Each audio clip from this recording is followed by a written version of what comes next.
Ketemu lagi dengan Bang Ox. Jangan lupa like dan subscribe channel ini ya. Nyalakan lonceng notifikasi agar kamu tidak ketinggalan video-video terbaru dari kami. Silahkan menonton. Inoue Sakurako menelan ludah. Matanya berkaca-kaca, tubuhnya gemetar. Ia tahu, ancaman itu bukan omong kosong belaka. Rangga adalah tipe orang yang bisa melakukan segalanya tanpa ragu. Ia takkan menyia-nyiakan kesempatan untuk menghancurkan lawannya. Ya, gumamnya pelan, nyaris tak terdengar. Aku tidak akan melanggar. Kata-kata itu lahir dari bibir yang sudah tak memiliki semangat juang lagi. Hanya ketaatan buta yang tersisa. Dalam hati, ia bahkan tidak berani lagi bermimpi tentang kebebasan. Melihat reaksi itu, Rangga menghela napas dalam-dalam. Kepuasan menjalar di sudut hatinya. Ia bisa merasakan betapa lengkapnya penyerahan Inoue Sakurako. Bukan hanya fisik, tapi juga rohani. Ia yakin, jika ia mau, wanita itu akan rela melakukan apapun untuknya, bahkan menyerahkan keperawanannya secara sukarela. Namun, pikiran itu cepat ia buang. Meski ia sadis, ia masih memiliki batas. Ia tidak ingin melampaui prinsip yang selama ini ia junjung tinggi. Suci Widyastuti, nama yang masih terpatri dalam hati, adalah alasan utamanya untuk tetap menjaga garis itu. Rangga lalu bersuara, suaranya dingin dan tegas. Oke, sekarang jawab beberapa pertanyaanku. Bagaimana kamu bisa masuk ke sini? Juga, metode apa yang kamu gunakan untuk bersembunyi di kamar mandi? Dan apa tujuanmu datang ke Tiongkok kali ini? Pertanyaan-pertanyaan itu dilemparkan satu demi satu, layaknya panah yang melesat tepat sasaran. Rangga tidak berniat memberi waktu untuk berpikir dua kali. Ia ingin jawaban yang jujur dan tuntas. Inoue Sakurako mendongak pelan. Ia tahu, jika ia berusaha berbohong, maka siksaan yang lebih pedih akan langsung ia rasakan. Maka, ia menjawab dengan suara bergetar namun jelas, Aku tiba di hotel sebelum Anda. Aku menyelinap ke kamar ini lebih dulu. Sebagai ahli ninjutsu, menyusup ke dalam kamar hotel bukan hal sulit bagiku. Ia menarik napas, lalu melanjutkan, sedangkan bersembunyi di kamar mandi, itu juga teknik dasar ninjutsu. Bukan ilmu magis atau kemampuan khusus, tapi kombinasi alat dan trik visual. Dengan posisi yang tepat dan pengaturan cahaya, tubuh bisa tampak tak terlihat sejenak. Wajah Rangga tetap dingin, tidak terkejut sedikit pun. Ia mencerna semua informasi itu dengan tenang. Ia tahu, Inoue Sakurako tidak berani berbohong. Penyerahan mutlak telah berhasil ia capai. Setelah mendapatkan jawaban, Rangga diam sejenak. Matanya menerawang, seolah tengah menyusun benang-benang rencana yang rumit. Ia tahu, pertemuan ini baru permulaan. Balas dendam pada keluarga Adikusuma hanyalah langkah awal. Setelah itu, masih ada banyak rencana besar yang harus ia jalankan. Dan Inoue Sakurako, wanita yang kini duduk patuh di hadapannya, akan menjadi salah satu kunci penting dalam permainan besar tersebut. Malam semakin larut. Udara dingin menyusup masuk melalui celah jendela. Di ruangan itu, dua jiwa bertemu dalam kondisi yang sangat kontras, satu jiwa yang luluh lantak dalam ketakutan, dan satu jiwa lain yang tegak berdiri dalam kekuasaan. Permainan belum usai. Masih banyak babak yang harus dimainkan. Dan Rangga, sang pemain catur yang cerdik, sudah siap melangkah. Di bawah redupnya cahaya kamar hotel yang mulai memudar karena menjelang fajar, Inoue Sakurako masih duduk dalam diam. Tubuhnya lemas, jiwa dan raganya terasa kosong. Ia seperti bayangan masa lalunya sendiri, tak lagi memiliki kekuatan untuk melawan atau bahkan berpikir bebas. Penjelasannya tentang teknik ninjutsu Jepang tadi begitu jelas, rinci, tanpa celah. Ia menceritakan bagaimana trik visual itu hanya bisa dilakukan di tempat dengan permukaan reflektif seperti kaca. Itulah sebabnya ia memilih bersembunyi di kamar mandi. Ninjutsu, menurutnya, bukanlah ilmu mistis yang ajaib, tetapi kombinasi alat, pencahayaan, dan pengaturan posisi tubuh yang tepat mirip dengan sulapan modern, hanya saja lebih halus dan praktis digunakan dalam dunia penyusupan. Namun Rangga mendengarkan dengan sikap dingin. Tidak ada rasa kagum, tidak ada ketertarikan. Hanya anggukan sesekali sebagai tanda bahwa ia mendengar. Baginya, apa yang disebut ninjutsu hanyalah tipuan belaka. Dengan kekuatan dan kemampuan yang dimilikinya saat ini, teknik semacam itu sama sekali tidak bernilai. Lebih dari itu, hati Rangga penuh dengan dendam terhadap segala hal yang berbau Jepang. Ia membenci ninjutsu, membenci filosofinya, membenci cara mereka mengendap-endap seperti bayangan. Bukan karena alasan logis, tapi karena naluri yang lahir dari dendam mendalam yang belum pernah pudar. Adapun tujuan kedatangan Inoue Sakurako ke Tiongkok, ternyata sangat sederhana. Ia hanya ingin melihat wajah tunangan yang selama ini menjadi obsesi hatinya, Rizky Adikusuma. Ia ingin tahu mengapa pria itu terus menunda pernikahan mereka. Ia juga ingin tahu apakah musuh yang menghalangi hubungan itu, yaitu Rangga, bisa dibasmi. Tapi nyatanya, ia malah menjadi tawanan dan budak Rangga. Tak sempat melihat wajah Rizky, apalagi membunuh Rangga. Hanya bisa dikatakan, Inoue Sakurako datang sendiri ke pintu neraka. Dan dengan langkahnya sendiri pula ia masuk, untuk kemudian dipermalukan oleh sang iblis. Rangga tidak membuang waktu. Setelah mendapatkan semua informasi yang ia butuhkan tentang konsorsium Inoue, otaknya mulai bekerja cepat. Seperti komputer super, ia merekam setiap kata yang keluar dari mulut Inoue Sakurako. Dengan tingkat sukma yang telah mencapai tahap tinggi, kemampuan berpikirnya meningkat drastis. Di dalam benaknya, rencana besar mulai terbentuk. Sebuah skema yang akan mengguncang fondasi konsorsium Inoue dan keluarga Adikusuma secara bersamaan. Sementara itu, waktu telah menunjukkan hampir pukul 6 pagi. Masih tersisa sekitar setengah jam sebelum pertemuan penting dimulai.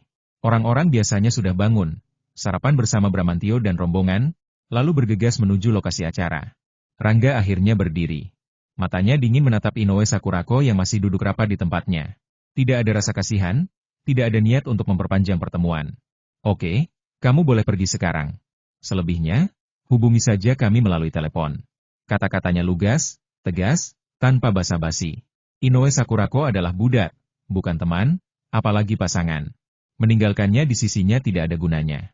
Apa yang bisa dilakukan seorang wanita tanpa emosi? Untuk urusan nafsu pun, Rangga bukan tipe pria yang mudah tergoda.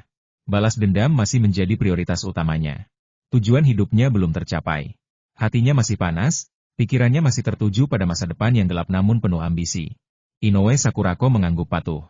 Wajahnya tampak lega, meskipun rasa takut masih menyelubungi hatinya. Ia tahu, ia tetaplah budak Rangga. Apapun yang diinginkan lelaki itu, ia tidak punya hak untuk menolak. Ia jawabnya pelan, suaranya seperti bisikan embusan angin pagi yang dingin. Perlahan, ia berdiri. Langkah kakinya gemetar. Pandangan matanya kosong. Dari seorang putri bangsawan yang angkuh, ia kini hanyalah bayangan dirinya sendiri, terpenjara dalam jerat ketakutan dan ancaman. Rangga tidak menoleh lagi. Ia berjalan ke balkon, menatap langit yang mulai terang. Di balik kabut pagi, sebuah rencana baru telah lahir. Dan Inoue Sakurako, walau hanya sebagai alat, adalah salah satu kunci penting dalam skema besar itu. Langkah-langkah kaki Inoue Sakurako menghilang di balik pintu. Sementara Rangga tetap berdiri, diam, seperti batu karang yang tak tergoyahkan. Permainan besar akan segera dimulai. Di bawah bayang-bayang malam yang pekat, langkah kaki Inoue Sakurako terdengar pelan di koridor hotel. Tubuhnya masih gemetar meski ia telah keluar dari ruangan Rangga. Dalam hati, rasa takut belum sepenuhnya menghilang. Ia takut Rangga akan berubah pikiran dan menahannya lebih lama. Lebih lagi, ia takut Rangga tiba-tiba menjadi kebinatangan, mempermainkan tubuhnya sebagai objek nafsu atau alat hiburan. Perilaku sadis Rangga sebelumnya, sikap dinginnya yang penuh ancaman, semua itu membekas dalam jiwa Inoue Sakurako. Hingga kini, ia masih merasa seperti tersesat dalam mimpi buruk. Namun, setelah mendengar perintah Rangga agar ia pergi, hatinya sedikit lega. Meskipun penyerahan dirinya total, ada hal-hal yang masih ditolak oleh jiwanya yang rapuh. Namun ternyata, Rangga tidak sesadis yang ia kira. Hal ini membuat Inoue Sakurako diam-diam melirik ke arah lelaki itu dengan pandangan campur baur. Di matanya, Rangga adalah misteri besar sosok yang tak bisa ditebak, tak bisa dipahami. Tak ada yang bisa menembus tabir hitam yang menyelimuti jiwa dan tujuan hidupnya. Tapi Rangga tidak memberi kesempatan sedikit pun untuk mencari tahu. Bahkan Suci Widyastuti, wanita yang begitu dekat dengannya, tak mampu membaca rahasia hati Rangga. Apalagi Inoue Sakurako, yang kini hanya menjadi alat di tangannya. Setelah meninggalkan kamar hotel, Inoue Sakurako langsung menuju mobilnya tanpa menoleh ke belakang. Rangga tidak menahannya. Baginya, wanita itu bebas saat-saat biasa. Tapi ketika dibutuhkan, ia harus hadir. Itulah kontrak tak tertulis antara budak dan tuannya. Inoue Sakurako adalah senjata pamungkas Rangga melawan keluarga Inoue. Tapi senjata itu tak bisa digunakan sembarangan. Terutama terhadap Rizky Adikusuma, jika bukan dalam situasi genting. Sekarang bukan waktunya. Sementara itu, Rangga sendiri segera meninggalkan kamar hotel setelah Inoue Sakurako pergi. Ekspresinya tenang, seolah tak ada apa-apa. Namun dalam hati, ia tahu setelah klinik gratisnya berakhir, permulaan dari pertarungan besar telah dimulai. Waktu sudah lewat pukul 11 malam ketika Rangga kembali ke ibu kota. Ia langsung pulang begitu klinik gratis berakhir. Sisa acara di Nanjing diserahkan pada Zhao Tianyu. Ling Meng dan Suci Sentosa tetap tinggal semalam. Baru esok hari mereka kembali. Tanpa membuang waktu, Rangga langsung menuju Villa Suryawan Laksana. Di sana, Nadine Laksana telah lebih dulu tiba. Gadis itu tinggal 2 hari di Nanjing, menunggu klinik Rangga selesai, lalu terbang sore hari kembali ke ibu kota. Suryawan Laksana menyambut kedatangan Rangga dengan wajah serius. Sorot matanya seperti membawa kabar badai yang akan datang. Nadine juga ikut dalam pertemuan ini. Kali ini posisinya sangat penting karena ia akan turut andil dalam menghadapi keluarga Adikusuma. Tuan, jika Anda kembali lagi nanti, Saya khawatir saya harus mengatur pesawat untuk pergi ke Nanjing dan menculik Anda kembali, gumam Suryawan Laksana setelah duduk. Rangga tersenyum samar. Ia tahu maksud perkataan itu. Perang akan segera dimulai. Namun ia tetap menjalankan klinik gratis sampai akhir. Ia tidak mau terburu-buru, apalagi gegabah. Jika ia terlambat datang, Suryawan Laksana benar-benar akan melakukan apa yang ia katakan. Apa keluarga Adikusuma sudah mulai bertindak? Tanya Rangga langsung. Suryawan Laksana menarik napas panjang. Jika tebakan saya benar, mereka akan bertindak dalam 2 hari ke depan. Selama Anda pergi ke Nanjing, keluarga Adikusuma memperkenalkan modal kerja dalam jumlah besar, bahkan mungkin sepertiga dari kekuatan organisasi pembunuh Sakura. Saya khawatir kali ini Rizky Adikusuma sedang mempersiapkan pertarungan hidup dan mati. Nada suara Suryawan Laksana menjadi lebih berat.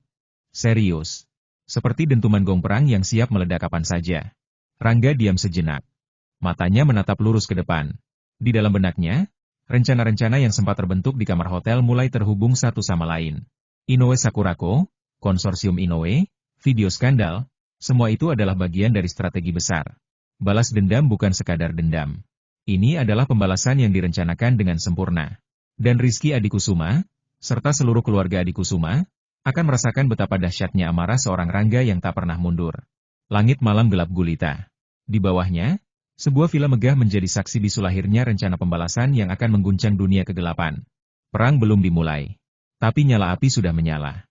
Di dalam ruang pertemuan Villa Suryawan Laksana yang sunyi, udara terasa berat. Sorot mata Suryawan Laksana tajam menatap Rangga. Nadi Laksana juga memandang dengan tatapan penuh rasa ingin tahu. Keduanya menunggu jawaban dari seorang pemuda misterius yang kini menjadi pusat segala rencana dan konflik besar. Namun Rangga hanya tersenyum samar. Senyumnya tenang, tidak sombong, tapi membawa kekuatan jiwa yang tak bisa diabaikan. Wajahnya tetap dingin, seperti air danau yang tidak pernah bergelombang meski badai melanda. Rencana saya sangat sederhana, ujar Rangga pelan namun tegas, yaitu menunggu Rizky Adikusuma mengambil tindakan. Kata-kata itu membuat Suryawan Laksana mengerutkan alisnya. Nadine juga tampak terkejut. Tunggu. Rangga mengangguk perlahan. Matanya bersinar redup, tapi penuh keyakinan. Ya. Tunggu dia bertindak lebih dulu. Biarkan dia merasa yakin, biarkan dia percaya diri. Biarkan dia maju dengan pasukan besar dan modal kerja yang luar biasa itu. Karena selama dia mengambil langkah pertama, maka dia telah memberiku kesempatan untuk menghancurkannya. Suryawan Laksana menghela napas panjang. Ia mencoba memahami logika Rangga. Selama ini ia sudah terbiasa dengan cara berpikir Rangga yang unik tenang, sabar, dan penuh perhitungan. Namun kali ini, lawan mereka bukan sembarang musuh. Mereka menghadapi salah satu keluarga elit di Asia Tenggara, didukung oleh konsorsium Inoue dan organisasi pembunuh Sakura yang menakutkan. Tuan, sepertiga dari kekuatan organisasi pembunuh Sakura saja sudah cukup untuk menghancurkan banyak organisasi besar. Apalagi jika mereka benar-benar menargetkan Anda secara langsung. Bagaimana Anda bisa begitu santai? Tanya Suryawan Laksana tanpa menyembunyikan kekhawatirannya. Rangga tersenyum lagi. Kali ini senyumnya sedikit lebih lebar, hampir seperti seringai tipis. Karena Rizky Adikusuma tidak tahu apa yang akan ia hadapi. Dia pikir dukungan dari konsorsium Inoue dan pembunuh-pembunuh bayaran itu cukup untuk menghabisi saya. Tapi dia salah besar. Matanya sedikit menyipit. Dia tidak tahu bahwa saya punya lebih dari sekadar otak dan kekuatan fisik. Dia tidak tahu bahwa di balik ketenangan saya, ada jurus rahasia yang bahkan belum pernah ia bayangkan. Dan yang terpenting, dia tidak tahu bahwa saya punya sesuatu yang jauh lebih kuat daripada kekuatan militer informasi. Nadine Laksana mendengarkan dengan seksama. Di matanya, Rangga bagaikan gunung es. Hanya sepertiga yang terlihat di permukaan, sisanya tersembunyi dalam kedalaman yang tak bisa diukur. Informasi? Tanyanya penasaran. Rangga mengangguk. Inoue Sakurako adalah kuncinya. Dengan video skandal keluarganya, dengan pengaruh yang masih dimilikinya di konsorsium Inoue, dan dengan posisinya sebagai pewaris garis lurus, ia adalah senjata pamungkas saya. Jika waktunya tepat, saya akan menggunakannya untuk menghancurkan hubungan antara keluarga Adikusuma dan konsorsium Inoue. Ia menarik napas sejenak, lalu melanjutkan, dan saat itu terjadi semua kekuatan yang dibawa Rizky Adikusuma dari Jepang akan menjadi sia-sia. Bahkan bisa berbalik menyerangnya sendiri. Wajah Suryawan Laksana mulai berubah. Perlahan, ekspresi khawatirnya berganti menjadi kekaguman. Ia mulai memahami strategi Rangga. Bukan serangan langsung, bukan pertarungan terbuka, tapi permainan catur yang rumit dan penuh trik. Jadi Anda ingin menggunakan Inoue Sakurako untuk memecah belah aliansi mereka? Tanya Suryawan Laksana. Tepat sekali, sahut Rangga. Dalam dunia hitam, kesetiaan adalah barang langka. Yang utama adalah keuntungan dan ancaman. Jika saya bisa menunjukkan pada konsorsium Inoue bahwa berdiri di belakang Rizky Adikusuma hanya akan membawa malu dan kehancuran bagi mereka, maka mereka pasti akan mundur. Dan jika itu terjadi, Rangga menatap Suryawan Laksana dan Nadine secara bergantian. Maka Rizky Adikusuma akan berdiri sendirian. Tanpa sekutu, tanpa perlindungan, tanpa harapan. Ruangan kembali hening. Hanya suara detik jam yang terdengar jelas. Di luar, angin malam berhembus pelan, seolah membawa bisikan takdir yang sudah mulai berputar. Suryawan Laksana akhirnya tertawa pelan. Tuan, saya harus akui Anda memang bukan manusia biasa. Nadine Laksana mengangguk setuju. Hatinya kembali dipenuhi rasa kagum. Pria ini, walau muda, memiliki kekuatan, kecerdasan, dan ketenangan yang luar biasa. Terlalu sempurna sampai-sampai ia merasa tidak nyata. Namun Rangga hanya tersenyum. Di dalam hatinya, ia tahu permainan belum selesai. Malam ini, ia hanya meletakkan bidak pertama. Nanti, saat fajar menyingsing, perang sesungguhnya akan dimulai. Dan ia siap. Di bawah sinar bulan yang samar menyelinap melalui tirai jendela villa megah, suasana di dalamnya terasa penuh tekanan. Suryawan Laksana dan Nadine Laksana masih berdiri termenung, mencoba memahami maksud perkataan Rangga yang penuh dengan filosofi diam dan kesabaran. Benar, tunggu saja. Gumam Rangga perlahan, suaranya rendah namun penuh keyakinan. Senyum samar mengembang di bibirnya, seperti bayangan angin sepoi-sepoi yang menari di atas permukaan air danau. Karena Rizky Adikusuma telah membulatkan tekad untuk menjadikan diriku sebagai lawannya, maka biarkan ia lebih dulu membuka langkah. Aku tak perlu gegabah. Biarkan ia menunjukkan kelemahan itu sendiri. Saat itulah aku akan bertindak. Rangga berhenti sejenak, lalu menambahkan dengan tenang, adapun si Xuan, kalian belum perlu turun tangan. Tunggulah aba-aba dariku. Jangan sampai membuat gerak duluan, karena hal itu hanya akan memberi celah bagi mereka. Itulah strategi Rangga sederhana, tetapi penuh makna. Dalam diamnya ia menanti, terkandung kekuatan yang maha dahsyat. Keyakinannya pada diri sendiri tidak pernah goyah. Ia percaya, selama ia bersabar, waktu akan menjadi senjata pamungkasnya. Ketika Rizky akhirnya lelah menyerang, saat itulah Rangga akan menghantam dengan sekali pukulan yang tak terelakkan. Suryawan Laksana mulai memahami sedikit demi sedikit. Matanya bersinar, meski hatinya masih penuh tanda tanya. Mengapa Rangga begitu yakin? Apa yang disembunyikannya? Nadine Laksana, di sisi lain, sudah lebih cepat menyentuh inti maksud sang pendekar berwajah dingin. Sorot matanya berubah. Kehadiran Rangga di hadapannya seperti awan badai yang siap meledak. Ia tahu, Rangga bukan sembarang lawan. Ia pun sadar, di balik ketenangan itu tersimpan amukan angin topan yang bisa meratakan segalanya. Namun, apakah mata biasa mampu melihat kekuatan sejati itu? Mustahil. Hanya jiwa yang setara yang dapat merasakan getarannya. Suryawan, meskipun belum sepenuhnya mengerti, tetap mempercayai Rangga. Baginya, Rangga adalah batu karang yang tak goyah. Maka ia berkata tanpa ragu, baiklah, saya sudah siap. Kapan saja Anda memberi aba-aba, keluarga Laksana akan maju dengan semua kekuatan yang dimiliki. Kami hanya menunggu satu kata dari Anda, Tuan. Rangga mengangguk pelan, hatinya sunyi seperti langit malam yang penuh bintang. Namun di dalam sanubari, api semangatnya menyala bagai obor raksasa. Ia telah lama menunggu hari ini. Hari pembalasan. Hari di mana kebenaran akan kembali tegak, walau harus direngkuh dengan pedang dan darah. Di tempat lain, tepatnya di dalam sebuah villa besar yang lampunya masih menyala hingga larut, suasana juga tidak kalah panas. Rizky Adikusuma duduk dengan wajah dingin, tangannya bertaut di atas meja. Di sampingnya, Dui dan Sakurako Inoue duduk dalam diam, mendengarkan laporan para bawahan. Setelah meninggalkan kamar Rangga pagi itu, Sakurako langsung terbang ke ibu kota dan dijemput oleh Rizky. Meskipun hubungan mereka diselimuti kedekatan masa kecil, sikap mereka tetap sopan dan terjaga. Jarang sekali mereka menunjukkan kemesraan secara terbuka. Bahkan saat tidur, Sakurako tetap di kamarnya sendiri. Kini, duduk dengan postur wanita Jepang yang anggun, wajah Sakurako tetap datar. Matanya menatap kosong ke arah Rizky, tetapi pikirannya melayang entah kemana. 2 hari sudah ia tinggal di villa ini. Awalnya ia sempat ragu, apakah ia mampu menjalani peran barunya. Tetapi lambat laun, ia mulai terbiasa. Dan kini, ia hanya menunggu waktu untuk beraksi. Waktunya akan tiba. Waktunya untuk menghadapi Rangga, lagi-lagi. Di bawah naungan malam yang sunyi, angin dingin berhembus perlahan menyusupi celah-celah tirai villa megah milik Rizky Adikusuma. Di dalam ruangan itu, Sakurako Inoue duduk dengan sikapnya yang selalu tenang dan penuh kesopanan ala wanita Jepang.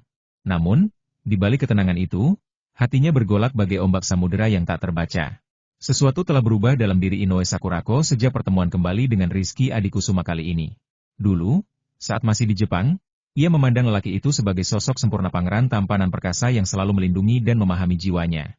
Tetapi kini, setelah bertemu lagi, cinta itu mulai luntur. Bahkan rasa jijik tumbuh perlahan di sanubari. Wajah Rizky yang dulu begitu memesona kini terasa seperti topeng kosong. Sorot matanya penuh ambisi. Suaranya penuh kepongahan. Dan semakin lama ia mendengarkan rencana-rencana licik yang disusun oleh Rizky dan para pembantunya, semakin yakinlah ia bahwa lelaki ini bukanlah sang pemimpin yang adil, melainkan seekor ular berbisa yang siap menggigit siapa saja demi kekuasaan. Dalam diam, pikirannya melayang pada satu nama Rangga. Bayangan postur tegap dan wajah dingin pendekar berwajah iblis itu membayangi benaknya.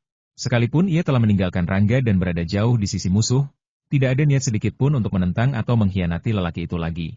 Sebaliknya, ia merasa dirinya telah ditaklukkan secara mutlak bukan oleh kekuatan fisik, tetapi oleh ketenangan dan kedalaman jiwa Rangga yang tak tergoyahkan. Sakurako Inoue sadar, ia telah jatuh. Bukan sekadar jatuh cinta, tetapi jatuh dalam pengabdian tanpa syarat. Hatinya telah menjadi milik Rangga, walau tubuhnya kini duduk di antara musuh-musuhnya. Jika bukan karena hal itu, mengapa ia harus tinggal di sini? Mengapa ia tidak memilih untuk kabur atau bahkan mati? Namun, semua pikiran gelap itu cepat-cepat ia usir. Kini, ia memiliki misi yang lebih penting. Misi yang diberikan langsung oleh Rangga kepadanya menjadi mata-mata yang diam-diam mencatat segala gerak-gerik Rizky Adikusuma dan membawanya kepada Rangga. Setiap kata yang diucapkan Rizky, setiap rencana yang dirancang, setiap penempatan pasukan dan strategi yang disusun, semuanya dicatat olehnya dengan teliti. Lalu, dengan kode rahasia yang hanya mereka berdua pahami, ia mengirimkannya kepada Rangga. Inilah senjata utama Rangga. Bukan ilmu silat yang hebat, bukan kekuatan fisik yang tiada tanding, tetapi informasi. Dengan Sakurako sebagai alat penyadapnya, Rangga bisa mengetahui hampir seluruh rencana musuhnya sebelum langkah pertama pun dilakukan. Itulah sebabnya Rangga tak pernah tanpa khawatir. Itulah sebabnya ia bersedia menunggu. Karena ia tahu, waktu adalah sekutu besarnya. Dan Rizky Adikusuma, dengan segala keangkuhannya, sedang secara perlahan-lahan menggali kuburan sendiri. Jika saja Rizky tahu bahwa wanita yang ia percaya sepenuhnya, wanita yang dulu adalah sahabat masa kecilnya, kini menjadi mata-mata bagi musuhnya, mungkin ia akan tertawa keras. Atau mungkin, ia akan ambruk dengan darah menggenang dari mulutnya, menyerah pada kematiannya sendiri. Beberapa kilometer dari tempat itu, di Villa Zilan yang damai, Rangga duduk bersimpuh di atas tikar latihan. Udara pagi yang sejuk memenuhi paru-parunya. Setelah menyelesaikan latihan penguatan sel yang membuat auranya semakin padat dan pekat, ia membuka sebuah kitab tua berisi ajaran leluhur silat kuno. Namun, pikirannya tidak sepenuhnya tertuju pada tulisan-tulisan di kitab itu. Matanya sering terpejam, seolah tengah merasakan sesuatu yang tak terlihat oleh orang biasa. Tepat menjelang pukul 2 pagi, layar ponselnya bercahaya redup. Hanya satu pesan masuk. Nomor pengirimnya tidak tercatat, hanya tersimpan dalam ingatannya. Isi pesan itu hanya satu kata bida catur. Rangga membacanya dengan tenang. Tidak ada ekspresi berlebihan di wajahnya. Ia langsung menghapus pesan itu, seolah tak pernah ada. Namun, di sudut bibirnya, terulas senyuman samar senyuman yang ringan, namun syarat makna. Ada sedikit jejak kebijaksanaan di dalamnya, juga sedikit aroma kemenangan yang belum terjadi. Rizky Adikusuma, gumamnya pelan, suaranya nyaris tak terdengar, ayo kita bertarung. Aku, Rangga, telah menunggu hari ini terlalu lama. Biarlah keluarga Adikusuma kau lenyapkan sendiri, dan aku hanya perlu menuntaskan akhir ceritamu. Senyum itu kemudian berubah. Menjadi dingin. Menjadi kejam. Seakan-akan bayangan iblis telah kembali mengambil alih jiwa pendekar berwajah dingin itu. Keesokan harinya, sinar mentari baru saja menyelinap dari balik pegunungan timur. Langit masih menyisakan warna oranye keemasan, tetapi Rangga sudah berdiri di depan klubu Seguanzen Hall. Tempat itu belum ramai. Baru beberapa anggota yang datang pagi-pagi sekali. Ia memasuki gym besar dengan langkah tenang, pandangan tajam. Hari ini, ia akan menggunakan dunia modern sebagai medan latihan. Bukan hanya untuk mengasah tubuh, tetapi juga untuk melihat sejauh mana manusia-manusia biasa bisa menandingi kekuatan seorang pendekar tingkat dewa. Langkahnya mantap. Wajahnya tetap dingin. Dunia fana ini baginya hanyalah arena sementara. Pertarungan sesungguhnya akan dimulai tak lama lagi. Matahari pagi menyemburatkan cahaya keemasan yang hangat, menerangi halaman Guanzen Hall yang luas. Udara masih segar, belum terganggu oleh hiruk-pikuk kesibukan kota. Namun di dalam gedung klub, suasana sudah mulai riuh. Klinik gratis di stasiun Nanjing telah berakhir 4 hari lalu, dan sekarang Rangga langsung kembali ke ibu kota untuk melanjutkan perawatan janji temu anggota klub. 4 hari waktu terbuang, tetapi bukanlah kerugian besar bagi Rangga. Malahan, reputasinya sebagai dokter pendekar semakin menggema. Meskipun dampak dari klinik di stasiun Nanjing tidak setajam ledakan popularitas yang terjadi di stasiun Tianjin, namun hasilnya tetap memuaskan. Jumlah anggota Guanzhen Hall naik secara signifikan, terutama dari kalangan internasional. 3.000 anggota dari luar negeri angka yang bahkan membuat Rangga sendiri terkejut. Mereka umumnya adalah anggota dengan status tinggi, level 5 ke atas. Ini membuktikan bahwa nama Rangga tak hanya dikenal di tanah air, tetapi juga mulai menjadi legenda di mata dunia. Dan jika suatu saat ia menerima undangan dari negara-negara asing untuk menyelenggarakan klinik pengobatan gratis di luar negeri, maka jalan menuju pengaruh global akan semakin lebar. Dalam dunia modern ini, profesi dokter adalah salah satu yang paling universal. Selama seseorang memiliki kemampuan medis yang hebat dan hati yang tulus, ia akan dihormati dimanapun. Bagi Rangga, ini adalah senjata pamungkasnya. Bukan pedang atau jurus silat, tetapi ilmu pengobatan yang ia kuasai dengan sempurna. Dan selama ia bisa menggunakannya dengan bijaksana, maka ia akan berdiri tegak di tengah gelombang zaman. Sementara itu, di dalam ruang klinik utama Guanzhen Hall, Larasati Wijaya dan rombongan lainnya sudah kembali ke ibu kota sejak pagi. Pukul 10 pagi, mereka sudah disambut oleh tumpukan pekerjaan yang menanti. Tidak ada waktu untuk istirahat atau basa-basi. Larasati Wijaya, sebagai pemilik saham bersama Rangga, adalah otak di balik operasional klub.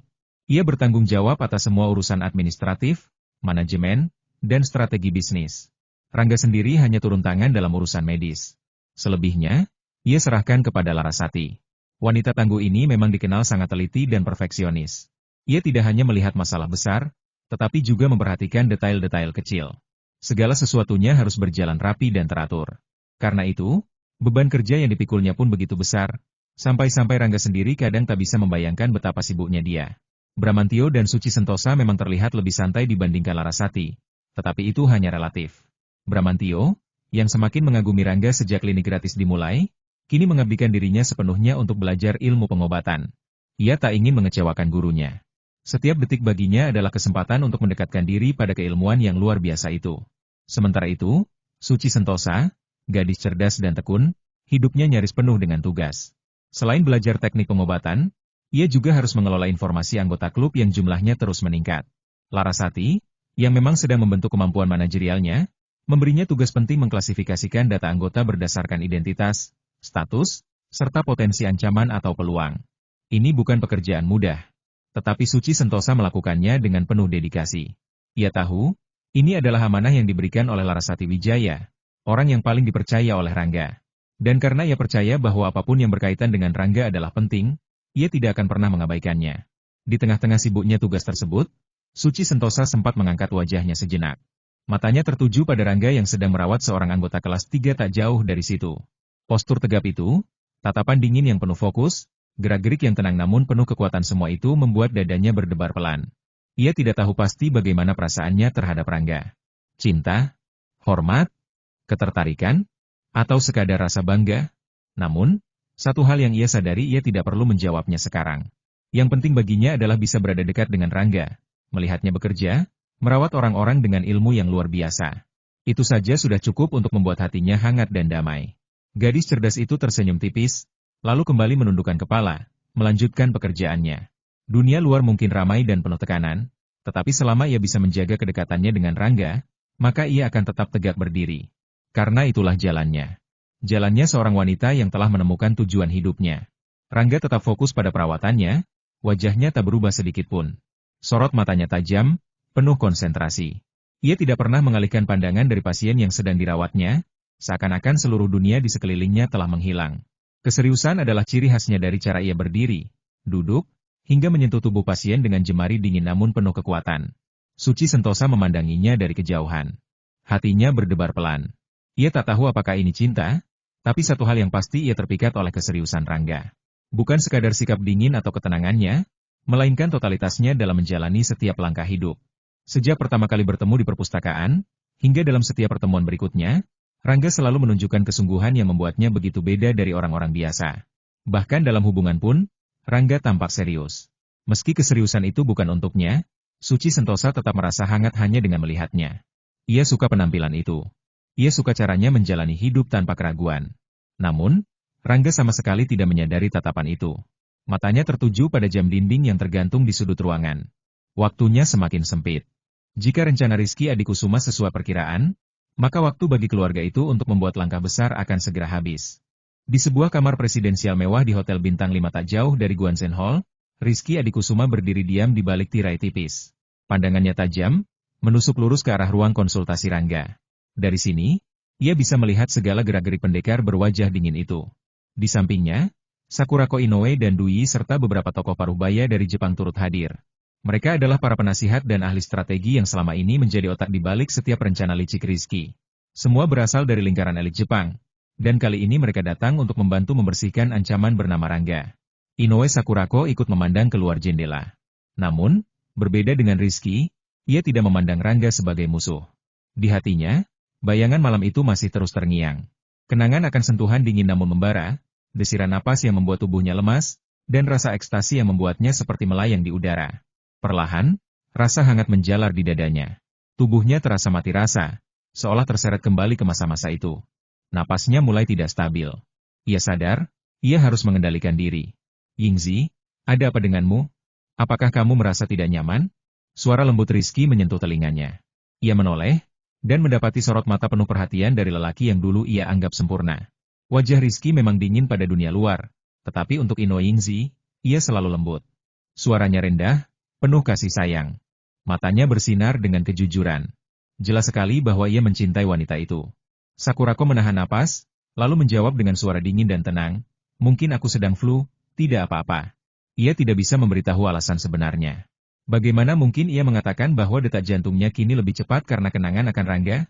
Jika Rizky benar-benar mencintainya, ia harus meninggalkan semua urusan keluarga ini sejenak, pulang ke Jepang, dan menikahinya. Setelah itu, barulah ia boleh kembali, jika memang masih ingin. Tetapi, mungkin inilah ironi cinta seorang wanita. Ketika hati telah goyah, akal pun kadang tak lagi bisa diandalkan. Apalagi setelah pengalaman besar seperti itu, mustahil baginya untuk kembali ke keadaan semula. Dan meskipun kesalahan ini terkesan tidak masuk akal, siapa yang bisa menyalahkannya? Cinta adalah badai yang datang tanpa aba-aba, menghancurkan segalanya dalam sekejap. Termasuk hati seorang Inoue Sakurako. Rizky Adikusuma tetap tidak menyadari apa-apa. Ia mengira Sakurako Inoue hanya sedang tidak enak badan, dan dengan lembut menyarankan agar ia beristirahat sejenak. Yingzi, kenapa kamu tidak istirahat dulu? Kita akan kembali setelah semuanya selesai, oke? Katanya dengan suara rendah yang penuh perhatian. Sakurako Inoue mengangguk pelan. Lalu tanpa banyak kata, ia berjalan menuju kamar di samping ruang pertemuan itu. Pintu tertutup rapat di belakangnya, disusul suara kunci yang terputar tanda bahwa ia ingin kesendiriannya. Di dalam kamar mewah yang hangat disinari cahaya lampu redup, Inoue Yingzi berbaring di atas ranjang empuk. Tubuhnya yang anggun seperti patung giok hidup, lentur dan sempurna. Dengan gerakan lambat, ia menarik roknya ke atas, memperlihatkan sepasang kaki jenjang yang indah. Lalu, tangannya yang ramping meraba dadanya sendiri, mencari sensasi yang pernah dirasakan malam itu. Wajah dinginnya mulai berubah. Mata indahnya memancarkan gairah yang tak bisa disembunyikan. Bayangan Rangga kembali hadir dalam benaknya sosok pendekar berwajah dingin yang telah menghancurkan hatinya dengan satu sentuhan.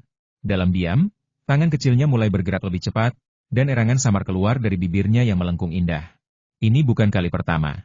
Sejak malam pertama ia sampai di ibu kota setelah meninggalkan Rangga, ia telah tenggelam dalam kenangan itu. Hanya dalam waktu semalam, ia telah kehilangan dirinya sendiri. Dan kini, dalam kesendirian, ia kembali hanyut. Di luar kamar itu, Rizky Adikusuma masih berdiri di depan jendela besar. Pandangannya tetap tajam ke arah Guansen Hall.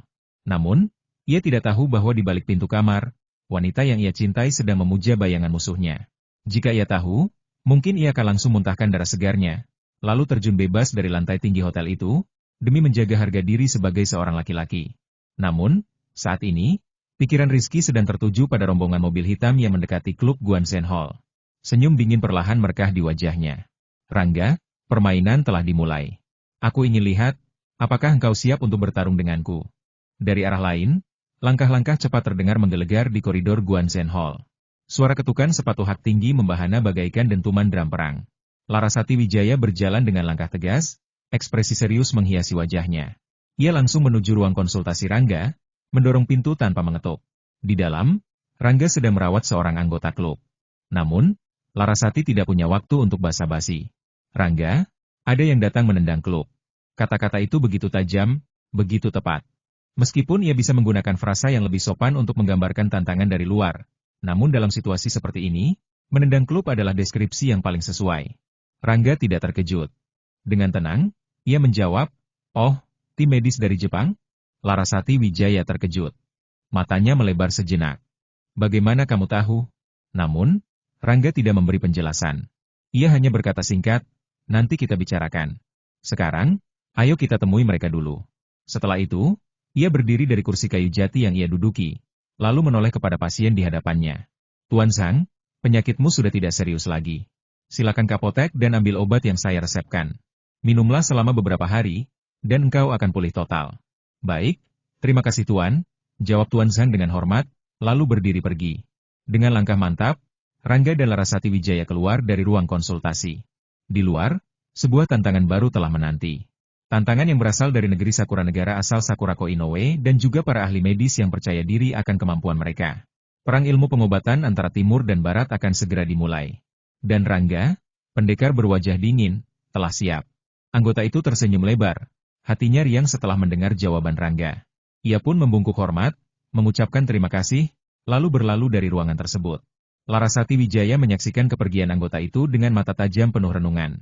Hatinya penasaran, ingin tahu bagaimana mungkin Rangga dapat menebak segala sesuatunya dengan tepat, tanpa pernah menunjukkan bukti jelas. Namun, melihat sikap Rangga yang selalu tenang dan tidak suka menjelaskan diri, ia memutuskan untuk tidak bertanya lebih lanjut. Setelah anggota itu benar-benar pergi, Larasati Wijaya kembali berbicara. Suaranya rendah namun jelas, tim medis Jepang sudah menunggu di lobi sekarang. Mereka datang bersama beberapa wartawan, bahkan ada yang berasal dari luar negeri. Makna di balik ucapan itu begitu jelas lawan telah datang dengan persiapan matang. Nada bicaranya sedikit bergetar oleh rasa khawatir. Bukan karena ia meragukan kemampuan Rangga bukan. Namun kali ini musuh yang datang adalah tim medis pengobatan barat. Dunia pengobatan barat dan pengobatan tradisional ibarat dua aliran silat besar yang memiliki jurus andalan masing-masing.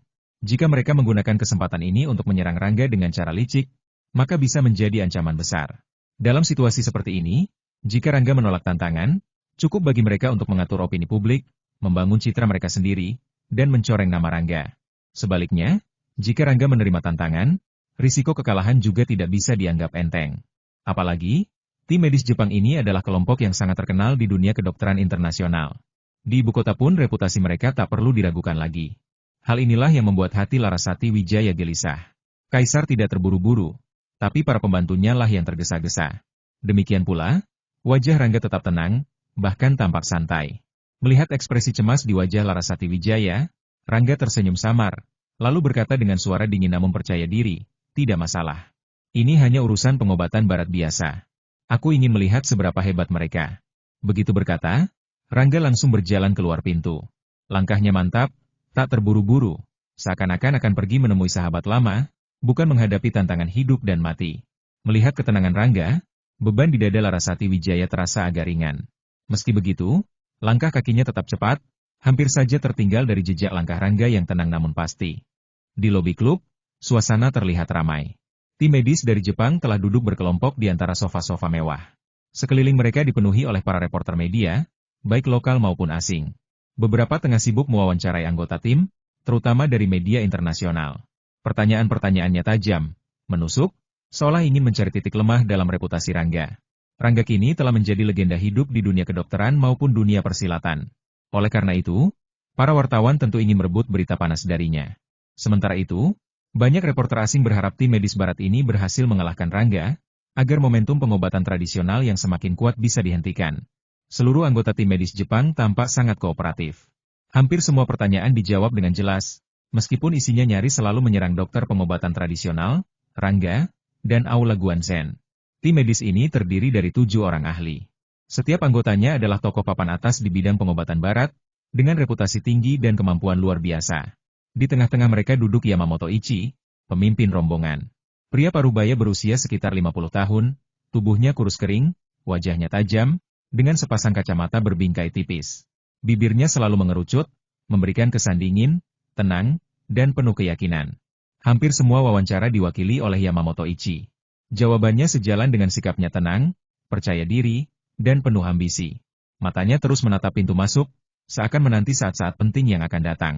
Ya, mereka datang ke sini dengan satu tujuan menghancurkan Rangga dan membongkar kelemahan Aula Guanzhen di depan publik dunia. Jika mereka berhasil, hadiah besar dari Rizky Adikusuma menanti mereka. Namun, jika gagal mereka tahu, pulang dengan tangan kosong berarti akhir dari karir mereka.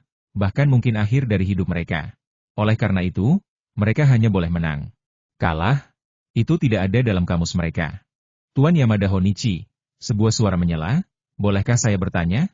Bidang pengobatan apa yang akan Anda gunakan untuk menantang Tuan Rangga kali ini?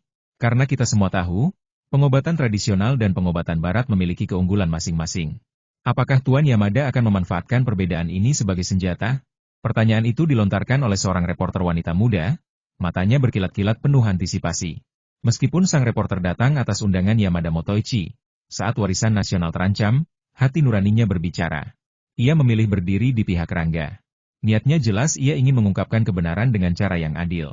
Pertanyaannya pun terasa tajam, tetapi tidak tanpa dasar. Ia menyoroti perbandingan antara pengobatan tradisional dan pengobatan barat, mencoba menempatkan Yamada pada posisi yang sulit. Tuan Yamada Honichi, ujar reporter itu dengan nada serius, pengobatan tradisional adalah salah satu kekayaan medis terbesar dunia. Warisannya telah bertahan selama ribuan tahun, dan dalam banyak kasus, mampu menyembuhkan penyakit yang bahkan pengobatan modern anggap mustahil. Namun, saya juga tidak bisa mengabaikan fakta bahwa pengobatan barat memiliki teknologi dan metode yang lebih maju dalam beberapa bidang. Ia menatap Yamada dengan tatapan tajam seorang pewarta yang haus akan kebenaran. Saya pribadi tidak setuju dengan teori pro dan kontra yang sering dibuat orang. Sebagai dokter, tujuan utama kita adalah menyelamatkan nyawa, bukan saling menjatuhkan. Jika pengobatan barat benar-benar percaya diri, maka Anda harus mampu menghadapi tantangan apapun termasuk melawan praktik pengobatan tradisional. Jawaban Yamada Motoichi keluar dengan suara dingin dan tenang, namun syarat makna. Saya sepenuhnya setuju dengan pandangan Anda. Pengobatan tradisional memang luar biasa, dan sebagai dokter barat, saya tidak pernah meremehkan kekuatannya. Namun, jika ada penyakit yang bisa disembuhkan oleh pengobatan tradisional, maka pengobatan barat juga harus mampu melakukan hal yang sama. Ini bukan soal siapa lebih hebat, tapi soal membuktikan kemampuan secara ilmiah dan objektif. Perkataannya terdengar logis, namun di baliknya tersirat niat licik. Ia membangun narasi yang indah, seolah-olah ia datang untuk belajar dan berdiskusi. Padahal semua orang tahu, kedatangannya kali ini adalah untuk menyerang. Reporter lain kembali mengajukan pertanyaan yang sama Tuan Yamada Motoichi. Bisakah Anda memberitahu kami bidang pengobatan spesifik apa yang akan Anda gunakan untuk menantang Tuan Rangga? Pertanyaan itu sudah diajukan sebelumnya, tetapi Yamada selalu menghindar. Kini, sekali lagi, ia tersenyum samar dan berkata, "Maaf, saya rasa ini masih terlalu dini untuk diungkap. Semua akan tahu ketika Tuan Rangga tiba." Baru saja ia selesai bicara, pintu lift di ujung lobi berbunyi pelan. Dengan desiran lembut, pintu tersebut terbuka. Satu persatu, 4 tokoh penting keluar dari dalam. Rangga, Larasati Wijaya, Bramantio, dan Suci Sentosa. Mata Rangga langsung menatap lurus ke arah Yamada Ben. Ia tak pernah meremehkan lawan, apalagi musuh yang datang dengan rencana licik seperti ini. Ia tahu persis siapa Yamada Motoichi dan timnya. Ia telah mengikuti perkembangan mereka sejak mereka mulai melakukan klinik gratis di ibu kota. Aktivitas itu hanya topeng semata, tujuan sesungguhnya adalah publisitas besar-besaran, momentum yang tepat untuk menyerang Aula Guansen. Larasati Wijaya, Bramantio, dan Suci Sentosa juga melihat ke arah Yamada Ben. Namun berbeda dengan sikap tenang Rangga, mata mereka dipenuhi amarah. Mereka semua tahu Yamada datang bukan untuk belajar, tapi untuk menghancurkan. Yamada Motoichi berdiri dengan sopan, lalu maju selangkah sambil mengulurkan tangannya. Senyumnya ramah, suaranya penuh hormat. "Tuan Rangga, nama saya Yamada Motoichi. Sungguh kehormatan besar dapat bertemu dengan Anda hari ini." Rangga menerima jabat tangan itu dengan wajah datar. Senyum tipis terukir di sudut bibirnya, tetapi matanya tetap waspada. "Halo, Tuan Yamada Motoichi," jawab Rangga singkat. Yamada Motoichi melanjutkan dengan suara penuh kekaguman, "Pengobatan tradisional adalah salah satu warisan budaya agung bangsa ini. Selama ini, saya sangat tertarik dan ingin mempelajarinya. Kali ini, saya datang dengan harapan dapat berdiskusi bersama Tuan Rangga, mempelajari ilmu pengobatan yang begitu mendalam. Saya harap Tuan Rangga berkenan menerimanya."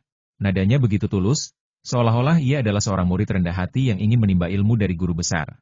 Namun, bagi mereka yang mengerti seni silat dan politik dunia pengobatan, kata-kata itu hanyalah retorika kosong. Tak ada kejujuran di dalamnya. Hanya racun yang diselubungi madu. Rangga tetap tenang. Ia tidak menunjukkan reaksi berlebihan, tetapi jawabannya cukup membuat Yamada sedikit terkejut. "Ini tidak masalah. Saya senang sekali bisa menemani Anda berdiskusi. Namun, saya penasaran apa sebenarnya yang ingin Anda diskusikan dengan saya, Tuan Yamada?" Yamada Motoichi berdiri tegak, wajahnya tenang seperti permukaan danau yang tak berombak. Ia menatap Rangga dengan senyuman samar, lalu berkata dengan suara jelas dan tegas, "Pengobatan tradisional Tiongkok memang dalam dan mendalam. Konon, Para ahli pengobatan tradisional memiliki kekuatan permajaan yang bahkan bisa menyembuhkan cedera parah tanpa melalui pembedahan modern. Kebetulan, saya membawa 2 pasien hari ini. Mereka baru saja mengalami kecelakaan tragis, kedua tangan mereka diamputasi secara bersamaan. Ia menarik napas sejenak, lalu meneruskan dengan nada rendah namun penuh penekanan. Saya ingin sekali melihat kemampuan seorang master pengobatan tradisional. Oleh karena itu, saya berharap dapat meminta Tuan Rangga untuk menyembuhkan kedua pasien ini. Saya ingin tahu, apakah Tuan Rangga bersedia menerima tantangan ini? Sejenak sunyi. Kata-kata Yamada Motoichi bagaikan petir di siang bolong, membuat semua orang terdiam. Wajah para reporter berubah drastis. Beberapa dari mereka bahkan tidak sanggup menutupi rasa malu yang tersirat di wajah mereka. Termasuk reporter asing yang hadir, mereka merasa tantangan ini terlalu kasar, terlalu tidak adil dan jelas merupakan bentuk provokasi semata. Larasati Wijaya, Bramantio, dan Suci Sentosa juga terkejut. Mata Larasati langsung memancarkan amarah. Hatinya gelisah, pikirannya bergejolak. Ia tahu betul bahwa Rangga bukanlah dokter bedah. Ketika Xiao Lele dulu mengalami kecelakaan mobil, Rangga langsung membawanya ke rumah sakit militer untuk ditangani oleh dokter bedah. Bahkan seluruh anggota Aula Guanzhen, jika menghadapi masalah yang memerlukan operasi, pasti akan dirujuk ke dokter pengobatan barat. Rangga sendiri tak pernah mau ikut campur. Dan kini, Yamada datang dengan permintaan mustahil menyembuhkan pasien yang sudah kehilangan tangan, tanpa operasi, hanya dengan pengobatan tradisional? Ini bukan tantangan. Ini adalah penghinaan. Larasati hampir saja maju untuk mencegah Rangga menjawab. Ia yakin, jika Rangga menerima tantangan ini, maka ia pasti akan kalah. Dan kekalahan itu akan menjadi senjata pamungkas bagi Yamada dan kelompoknya untuk menghancurkan reputasi Rangga serta mempermalukan pengobatan tradisional di depan dunia internasional. Bahkan di antara para hadirin, hampir semua orang berpikir sama. Hanya sedikit yang percaya bahwa Rangga punya kesempatan untuk menang. Jika Rangga menolak, mungkin reputasinya akan sedikit tercoreng, tetapi setidaknya ia bisa menghindari kegagalan besar. Lagi pula, Rangga adalah dokter pengobatan tradisional. Bukan hal aneh jika ia tidak mengambil alih kasus yang jelas-jelas menjadi wilayah keahlian pengobatan barat. Namun Yamada tidak memberi ruang bagi Rangga untuk mundur. Dengan senyum dingin, ia melanjutkan, Tuan Rangga, saya datang kali ini dengan hati yang tulus dan niat baik. Saya sangat menghargai ilmu pengobatan tradisional. Saya harap Tuan Rangga berkenan menerima permintaan diskusi ini. Jika Rangga menolak, Yamada akan datang lagi. Dan lagi. Sampai Rangga tak bisa lagi menghindar. Dengan begitu, Rizky Adikusuma bisa menggunakan pengaruh keluarga Adikusuma untuk mengendalikan opini publik. Reporter media akan digunakan sebagai senjata, menciptakan narasi bahwa pengobatan tradisional lebih rendah daripada pengobatan barat. Dan jika Rangga menolak beberapa kali, maka keraguan terhadap pengobatan tradisional akan semakin besar. Apalagi, Rangga saat ini adalah praktisi pengobatan tradisional nomor 1 di Nusantara. Seluruh bangsa menaruh harapan padanya untuk kebangkitan pengobatan tradisional. Jika ia menolak tantangan ini, itu akan dianggap sebagai pengakuan diam-diam atas ketidakmampuan pengobatan tradisional. Yamamoto Kazuichi telah memprediksi segala kemungkinan. Apapun jawaban Rangga, ia sudah menang. Jika Rangga menolak, maka reputasinya akan rusak. Jika ia menerima, Yamamoto yakin bisa mengalahkannya dengan telak. Namun, berbeda dengan kemarahan yang terbaca di wajah Larasati Wijaya dan kawan-kawan, ekspresi Rangga tetap tenang. Tidak ada gejala keraguan atau ketakutan di matanya.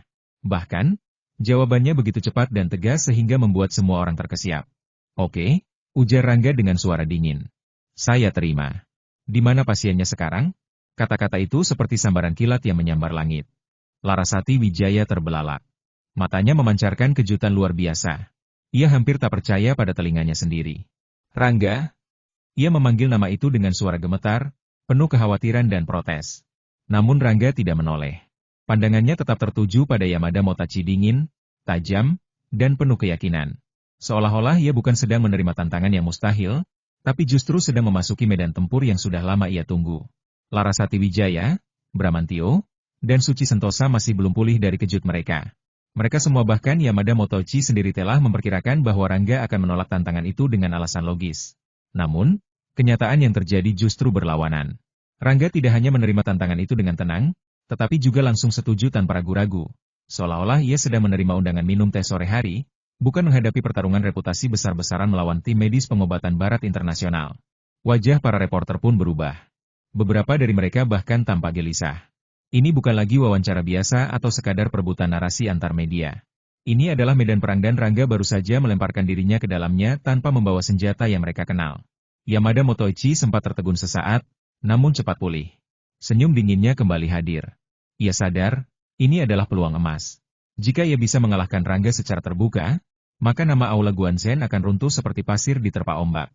Pasien ada di rumah sakit pertama ibu kota, kata Yamada dengan suara mantap. Dan ruang operasi sudah disiapkan. Tuan Rangga, bagaimana kalau kita pergi ke sana sekarang? Tidak ada keraguan dalam suaranya. Dalam benaknya, rencana telah terlaksana lebih baik dari yang ia harapkan. Rizky Adikusuma pasti akan sangat puas.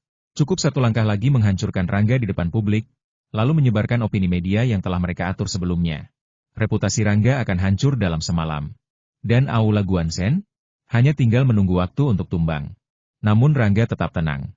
Ia menjawab singkat, kalau begitu, ayo pergi sekarang. Waktu adalah yang terpenting. Sejenak, seluruh lobi menjadi sunyi. Lalu gerakan pun dimulai. Semua orang bergegas menuju mobil mereka masing-masing. Tim medis Jepang menggunakan mobil milik rumah sakit, sementara Rangga, Larasati Wijaya, Bramantio, dan Suci Sentosa menggunakan kendaraan komersial GMC dari klub. Baru setelah pintu mobil tertutup dan roda mulai berputar, kemarahan Larasati Wijaya meledak. Rangga, bagaimana kamu bisa setuju pada permintaan seperti itu? Ini jelas merupakan bidang keunggulan pengobatan barat. Apa yang akan kamu lakukan jika gagal? Ini adalah kali pertama Larasati marah pada Rangga secara terbuka. Biasanya, ia selalu percaya pada segala keputusan Rangga. Namun kali ini, batas kesabarannya telah dilampaui. Ia tahu betul tujuan Yamada datang ke Aula Guanzhen. Ia juga tahu mengapa wartawan diundang. Dengan persetujuan Rangga, semua ini menjadi ajang pembunuhan karakter. Jika Rangga gagal, bukan hanya nyawa dua pasien yang dipertaruhkan tetapi juga masa depan Aula Guanzhen. Aula Guanzhen berkembang pesat, tetapi perkembangan itu dibayar mahal oleh banyak orang. Larasati telah rela meninggalkan seluruh hartanya di Jincheng, mencurahkan jiwa dan raga demi kelangsungan klub ini. Bagi Larasati, Aula Guanzhen bukan hanya bisnis, itu adalah warisan, harapan, dan hidupnya sendiri. Ia tidak akan membiarkan hal buruk terjadi padanya. Di sampingnya, Bramantio dan Suci Sentosa diam, tapi ekspresi wajah mereka sama khawatir dan tak mengerti. Rangga memandang mereka bertiga dengan tenang. Ia tahu apa yang mereka pikirkan. Ia juga tahu betapa mustahilnya tantangan ini bagi pandangan umum. Namun, matanya tidak menunjukkan keraguan sedikit pun. Jangan khawatir, katanya pelan, namun penuh keyakinan. Karena aku setuju, itu artinya aku punya cara untuk menghadapinya. Jadi, percayalah padaku. Larasati mendelik. Apakah kamu serius? Aku belum pernah melihatmu melakukan operasi seumur hidupku. Kamu bahkan mengirim Xiao Lele ke rumah sakit saat dia butuh pembedahan. Rangga tersenyum samar. Aku lebih peduli pada Aula Guanzhen daripada siapapun. Jika aku tidak punya kepercayaan diri, apakah menurutmu aku akan berani mempertaruhkan segalanya yang telah kita bangun? Larasati terdiam. Kata-kata itu membuat hatinya sedikit tenang, meskipun rasa cemasnya masih belum sepenuhnya hilang. Setelah beberapa detik, ia mendengus keras dan berseru, baiklah, aku akan percaya padamu kali ini. Tapi jika kamu gagal aku pasti akan putus hubungan denganmu. Rangga tertawa ringan. Ho, senyum itu, tawa itu, sikap itu semuanya begitu tenang, begitu yakin. Seolah-olah ia bukan sedang menuju sebuah tantangan yang mustahil, tetapi sedang menempuh perjalanan yang telah ia rencanakan sejak lama. Dan di balik kemudi, mobil GMC melaju cepat menuju rumah sakit pertama ibu kota, tempat takdir akan ditentukan.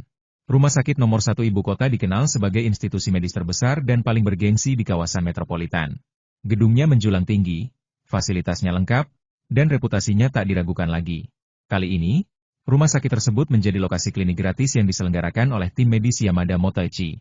Meskipun rumah sakit nomor 1 tidak secara langsung dimiliki oleh keluarga Adikusuma, direktur utamanya memiliki hubungan erat dengan keluarga itu. Maka tak heran jika ia memberikan dukungan penuh terhadap rencana Rizky Adikusuma termasuk dalam penyelenggaraan pertandingan pengobatan kali ini. Jarak antara klub Aula Guanzhen dan rumah sakit nomor 1 memang tidak jauh. Jalannya lancar, dan dalam waktu kurang dari 10 menit, rombongan Rangga dan Yamada sudah tiba di tempat parkir bawah tanah. Dari sana, mereka langsung dipandu melalui lift khusus menuju lantai 30 lantai operasi tingkat tinggi yang dilengkapi ruang bedah berteknologi mutakhir. Di sanalah para wartawan telah menunggu. Jumlahnya lebih banyak daripada di klub tadi. Ini adalah kesempatan besar pertemuan dua dunia pengobatan, dua filosofi, dua kekuatan. Dan semakin banyak mata yang menyaksikan, semakin besar dampak publiknya. Yamada Motoichi berdiri di depan pintu ruang operasi, senyum dingin mengembang di wajahnya. Ia menunjukkan sopan santun seorang dokter senior, tetapi sorot matanya jelas menyimpan niat licik. Tuan Rangga, katanya dengan suara rendah namun penuh percaya diri, pasiennya ada di dalam. Mari kita temui mereka dulu. Tanpa menunggu jawaban, Yamada membuka pintu dan mempersilakan Rangga masuk. Ada dua pasien, masing-masing berada di ruang operasi terpisah. Namun lukanya serupa tulang lengan bahwa mereka patah parah akibat kecelakaan demian, kata Yamada. Namun Rangga tahu, cedera seperti ini jarang terjadi secara alami. Apalagi pada dua orang dengan pola luka yang hampir identik. Jika bukan kebetulan yang sangat aneh, maka ini pasti rekayasa manusia. Kedua pasien tampak tenang. Wajah mereka tidak menunjukkan rasa sakit berlebihan, seolah-olah mereka telah diberi obat bius khusus atau bahkan sedang menanti sesuatu dengan sabar. Rangga mendekati salah satu pasien, memeriksa luka dengan teliti. Lengan bawahnya telah dibersihkan dan diperban ringan, tapi struktur tulangnya rusak parah. Dalam pandangan pengobatan barat, satu-satunya cara untuk menyambungnya kembali adalah melalui pembedahan kompleks dengan penyangga logam dan peralatan canggih. Namun Rangga tidak membutuhkan pisau bedah. Ia berdiri tegak, lalu berkata dengan tenang, "Tidak perlu. Saya hanya butuh jarum perak." Jarum perak? Mata Yamada melebar sejenak. Sejenak ia terdiam, seolah mencerna makna perkataan itu.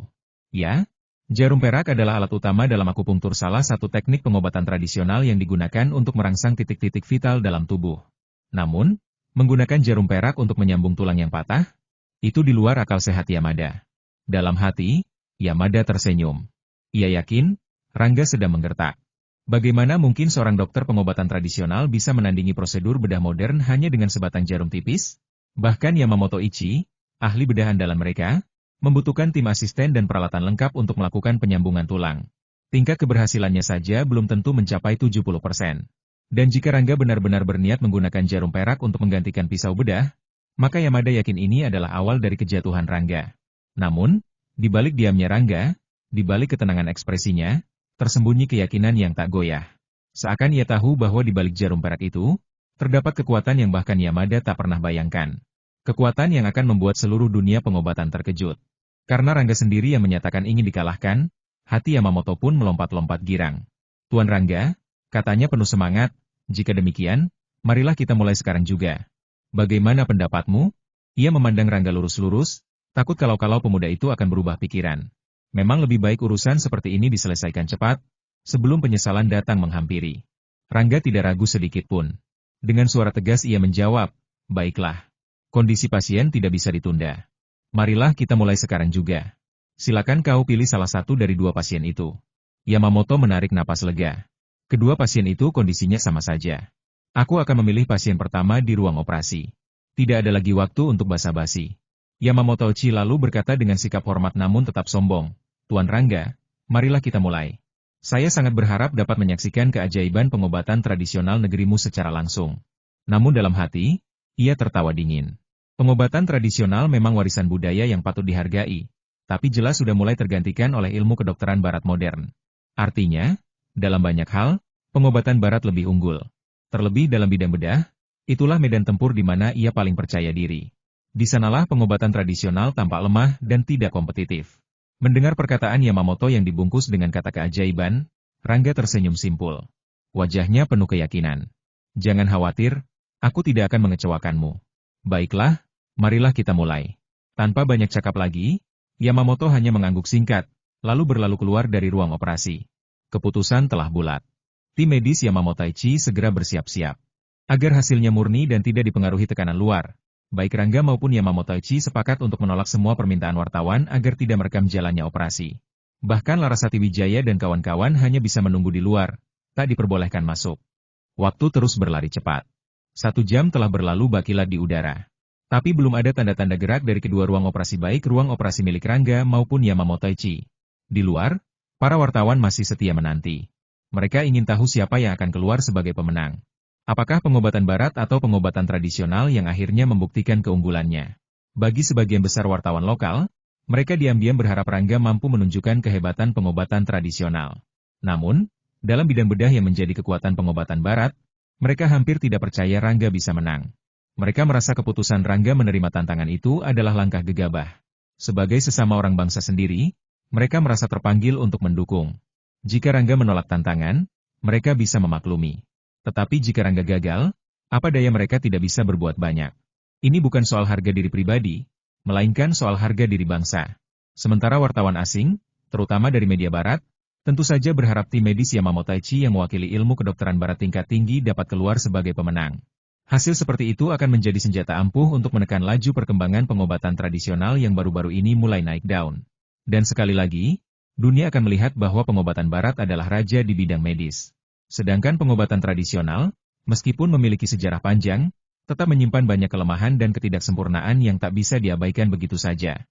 Adapun Larasati Wijaya dan kawan-kawan, wajah mereka penuh kecemasan. Mata mereka tak henti-hentinya memandang pintu ruang operasi. Seakan-akan dengan melihatnya cukup untuk mengetahui apa yang sedang terjadi di dalam. Meskipun Rangga telah memberikan janji yang tegas, baik Larasati Wijaya, Suci Sentosa, maupun Bramantio, tidak ada seorang pun di antara mereka yang mampu menahan gejolak rasa khawatir yang menggerogoti hati. Dalam pertarungan ini, jika Rangga menang, maka kemasyhuran akan mengalir deras seperti air bah. Namun jika kalah, kerugian yang harus ditanggung bukan saja soal nama besar, tetapi juga harga diri bangsa dan kepercayaan masyarakat terhadap pengobatan tradisional. Larasati dan Suci tentu berharap Rangga mampu meraih kemenangan. Namun, dalam medan pertandingan yang jelas dimiringkan pada satu sisi, keyakinan mereka bagaikan daun kering di atas angin topan rapuh dan mudah hancur. Waktu terus berlari, tapi langkah waktu seolah melambat bagi mereka yang menanti. Pintu ruang operasi masih tertutup rapat, tanpa tanda-tanda kehidupan dari balik sana. Di sebuah ruangan tidak jauh dari dua ruang operasi itu, Rizky Adikusuma, Dwi, dan rombongan ahli strategi dari Jepang duduk dalam diam. Mata tertuju pada layar monitor. Kali ini Sakurako Inoue tidak hadir. Ia memilih kembali ke villa milik Rizky Adikusuma, meninggalkan sang tuan muda bersama para penasihatnya. Rizky Adikusuma menatap dua layar di depannya. Di layar sebelah kiri, tim medis Yamamotoichi tampak bekerja dengan presisi tinggi. Gerak-gerik mereka tenang namun cepat, suasana operasi terlihat lancar. Namun di layar sebelah kanan, hanya gelap gulita. Tidak ada gambar, tidak ada suara. Layar kosong itu seperti cermin dari ketidaktahuan yang membuat darah Rizky mendidih. Sebagai seorang penguasa bayangan yang gemar mengendalikan segala sesuatu dari belakang tirai, Rizky telah lama menyiapkan ruang operasi ini dengan segala perangkat penyadapnya. Awalnya semua berjalan lancar. Tetapi begitu Rangga masuk ke dalam ruangan, lelaki itu seolah memiliki keenam indera keenam yang mampu mencium aroma penyadapan. Tanpa banyak bicara, Rangga langsung membuka kotak hitam dan meletakkannya di depan probe. Sejak saat itulah, layar monitor Rizky menjadi buta. Kalau sampai kau jatuh ke tanganku, Rangga, aku akan tunjukkan padamu arti siksaan yang sesungguhnya. Desis Rizky dengan gigi gemeretak. Ia memang sejak awal mengincar Yu Zonghao, tetapi setiap rencana licik yang ia luncurkan selalu gagal. Dan di setiap kegagalan itu, tangan Rangga selalu terasa menyelinap menghalangi jalannya. Bagi Rizky, hal ini adalah penghinaan besar. Sebuah tamparan telak di muka, yang membuatnya naik pitam setengah mati. Namun meski marah, ia tetap percaya pada rencana kali ini.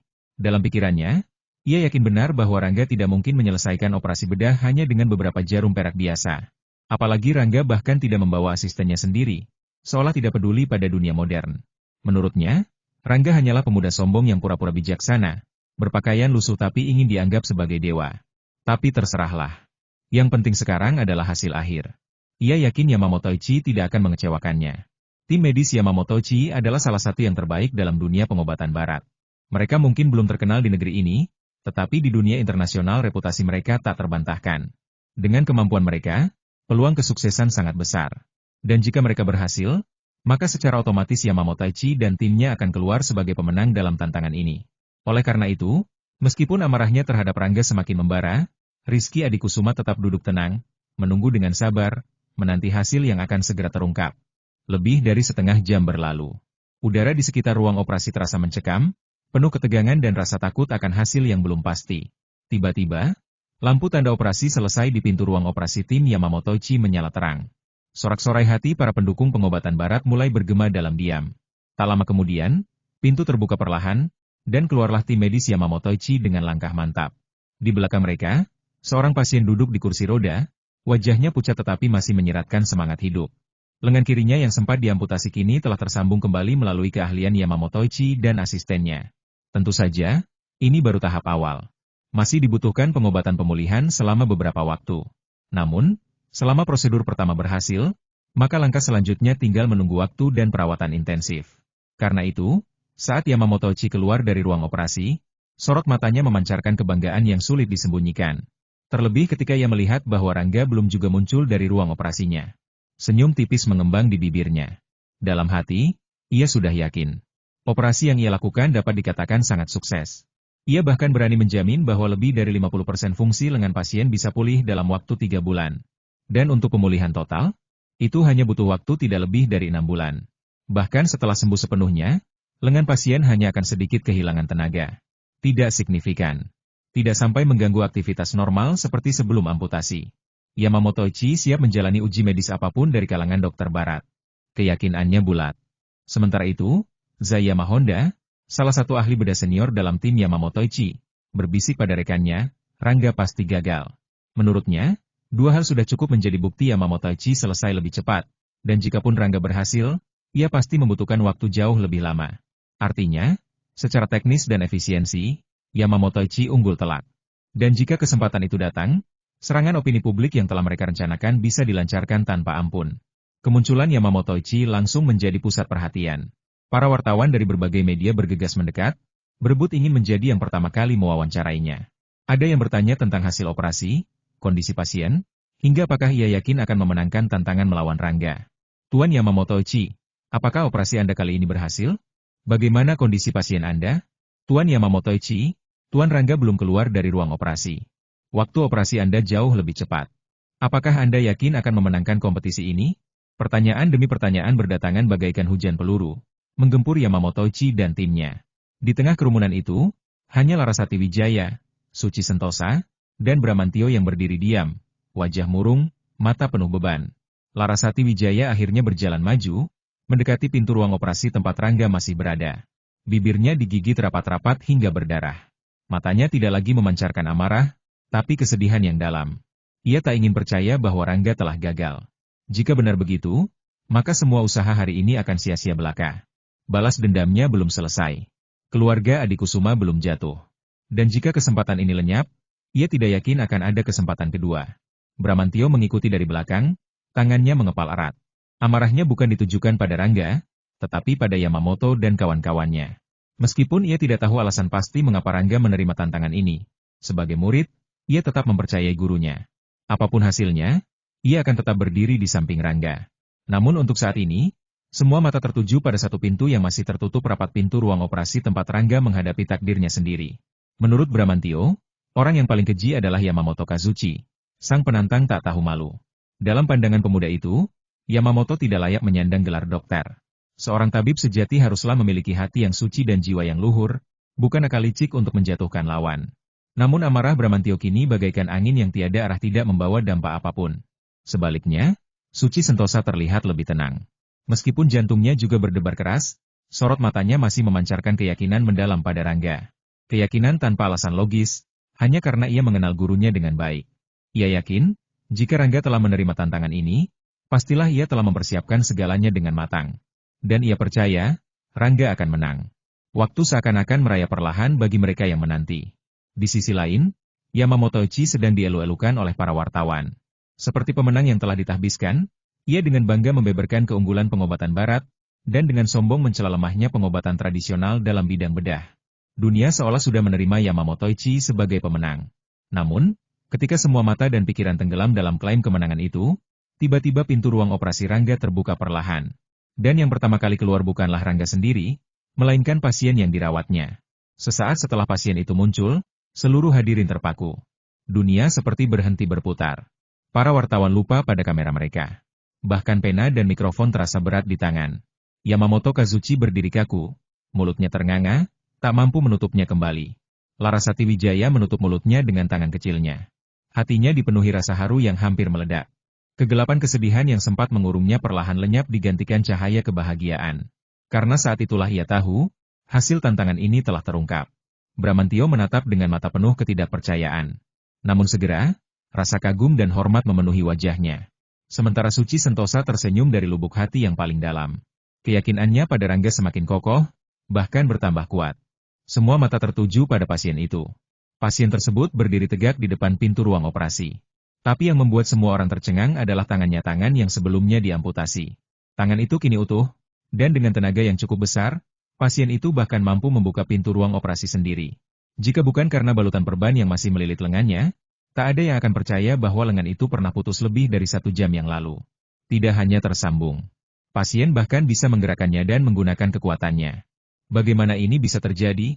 Otak para hadirin terasa kosong, tak mampu memproses kenyataan ajaib yang baru saja mereka saksikan. Baru kemudian, Rangga muncul dari balik pintu. Wajahnya tampak pucat, jelas menunjukkan bahwa ia telah menguras banyak energi dalam proses penyembuhan ini. Jika bukan karena beban yang begitu besar, tentu waktu yang dibutuhkan tidak sampai 2 jam. Namun hasilnya, sungguh luar biasa. Rangga memandang sekeliling, dan melihat reaksi semua orang, ia tersenyum puas. Ia lalu mendongak, menatap kamera di ujung lorong. Senyum tipis tetap menghiasi bibirnya. Di balik lensa kamera itu, Rizky Adikusuma terdiam. Mulutnya terbuka, tapi tak mampu mengeluarkan suara. Dui dan rombongan ahli dari Jepang juga sama terkejutnya. Mereka tak percaya bahwa sesuatu yang nyaris mustahil dapat terjadi di depan mata mereka sendiri. Inilah keajaiban pengobatan tradisional. Bukan sekadar mitos atau cerita belaka. Tapi kenyataan yang sulit dinalar, namun nyata adanya. Tidak mungkin. Di balik layar monitor yang masih menyala, Rizky Adikusuma memandang tajam pada gambar pasien yang kini berdiri tegak dengan lengan yang telah utuh. Suaranya menggema dalam ruangan sempit itu, penuh ketidakpercayaan dan amarah.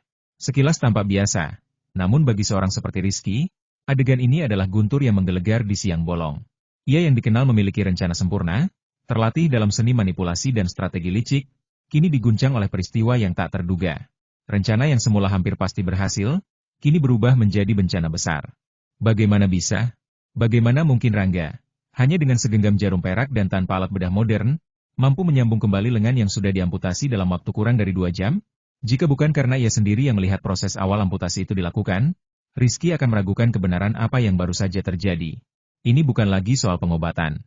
Ini lebih menyerupai ilmu mistik atau mungkin sesuatu yang bahkan tidak tersentuh oleh logika manusia biasa. Adegan ini benar-benar sulit diterima akal sehat. Padahal, rencana ini diciptakan untuk menghancurkan reputasi Rangga secara publik.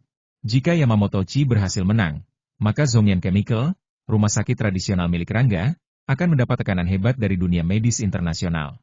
Reputasi Rangga akan runtuh, dan fondasi kekuatannya akan goyah. Namun sekarang, kebalikannya justru terjadi. Hasil pertandingan ini akan menjadi propaganda besar-besaran bagi pengobatan tradisional. Apalagi jika hasilnya tersebar luas di kalangan internasional. Dengan pengaruh Yamamoto-chi di dunia pengobatan barat, semua orang akan membicarakannya. Nama Rangga akan naik baklang yang melesat tinggi ke udara bebas. Dan itu artinya, Rizky harus menghadapi konsekuensi dari kegagalannya. Dengan wajah muram dan mata dingin bagaikan es yang membekukan jiwa, ia memberikan perintah singkat, Watsuichi. Hanya satu kata, tapi cukup untuk membuat orang-orang di sekelilingnya langsung tegang. Watsuichi adalah nama sandi untuk rencana cadangan yang paling ekstrem, rencana yang selama ini ia hindari karena risikonya sangat besar.